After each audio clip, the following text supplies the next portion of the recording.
الزانیۃ والزانی فاجلدوا کل واحد منہما.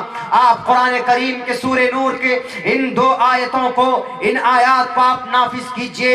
بھارت کی دھرتی پر اگر ایک سال کے اندر یقیناً اگر زنا کے واردات گھٹ کر زیرو نہ ہو جائے، بھارت کے بڑے بڑے اسکالر کا، پروفیسر کا، بڑے بڑے ریسرچر کا اور بڑے بڑے ویگیانکوں کا یہ سوچ ہے کہ اگر زنا سے بچنا ہے تو رگ وید کے اندر کھول کر دیکھا، رگ وید میں زنا سے بچنے کا کوئی راستہ نہیں، شریمد بھگوت گیتا میں زنا سے بچنے کا کوئی راستہ نہیں، بائبل کے اندر زنا سے بچنے کا کوئی راستہ نہیں، اپنشد میں زنا سے بچنے کا کوئی راستہ نہیں ہے، رامائن میں زنا سے بچنے کا کوئی راستہ نہیں، مہا بھارت میں زنا سے بچنے کا کوئی راستہ نہیں، بائبل میں زنا سے بچنے کا کوئی راستہ نہیں ہے.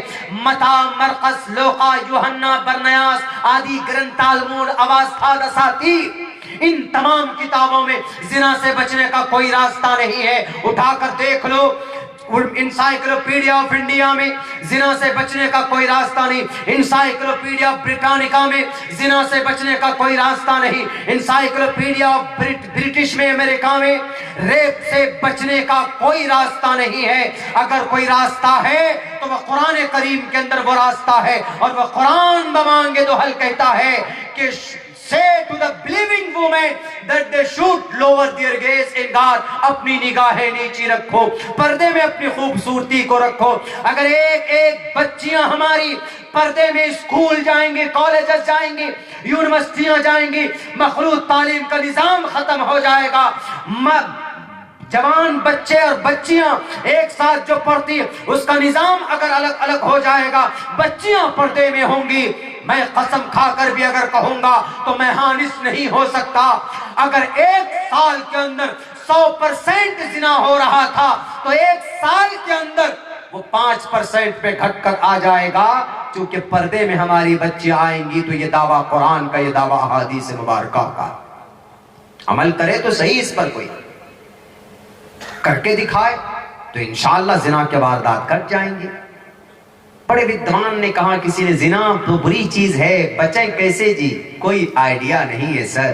لیکن قرآن کہتا ہمارے پاس آئیڈیا ہے. نہ ہو نا قرآن پڑھو نا، آئیڈیا ہی آئیڈیا ہے. وَقَرْنَ فِي بُيُوتِكُنَّ وَلَا تَبَرَّجْنَ تَبَرُّجَ الْجَاهِلِيَّةِ الْأُولَىٰ. بنا ضرورت کی عورت گھر نہ جائیں، گھر سے باہر نہ جائیں، گھر میں رہیں. اور کیا یا نساء النبی لستن کاحد من النساء ان اتقیتن فلا تخضعن بالقول. عورتیں گھر میں ہیں، کہہ دیجئے نبی عام عورت کی طرح نہیں ہو. اگر کسی کا فون آتا ہے فلا تخضعن بالقول، بہت پتے کی بات ہے آج کی تاریخ میں اس پر عمل کرنے کی بات. فون آتا ہے کسی بھی اننون نمبر سے تو نرمی سے بات مت کیجیے. کون؟ ہماری ماؤں بہنوں کو ہے یہ خطاب. نرمی سے بات مت کیجیے. ہیلو ہاؤ آر یو، خوبصورتی سے بول رہے ہیں، نرمی سے بول رہے ہیں. سامنے والا کہے گا کہ پتہ نہیں اشارے دے رہی ہے.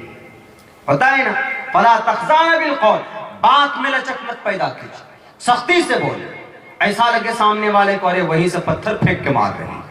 فلا تخضعن بالقول، نرمی سے بات مت کیجیے. اللہ نے ان کے اندر کشش رکھی ان کی آواز میں. اسی لیے دیکھیں گے ایئرپورٹ میں ٹوٹل کی ٹوٹل بچیاں، عورت ہی عورت. انڈیگو چلے جائیے، اسپائس جیٹ چلے جائیے اور وستارا چلے جائیے. بھارت کے اندر میں ایئر انڈیا میں تو پہلے زمانے کے کچھ وہ بھی ہے، گو ایئر میں چلے جائیے. آپ یہ چھوٹے چھوٹے کلپ بنا کر اس کو زیادہ سے زیادہ آگے بڑھانے کی کوشش کیجئے تاکہ لوگوں کا کمپلین دور ہو جائے. پروفیٹ محمد نے عورت کو جو سمان دیا ہے وہ دور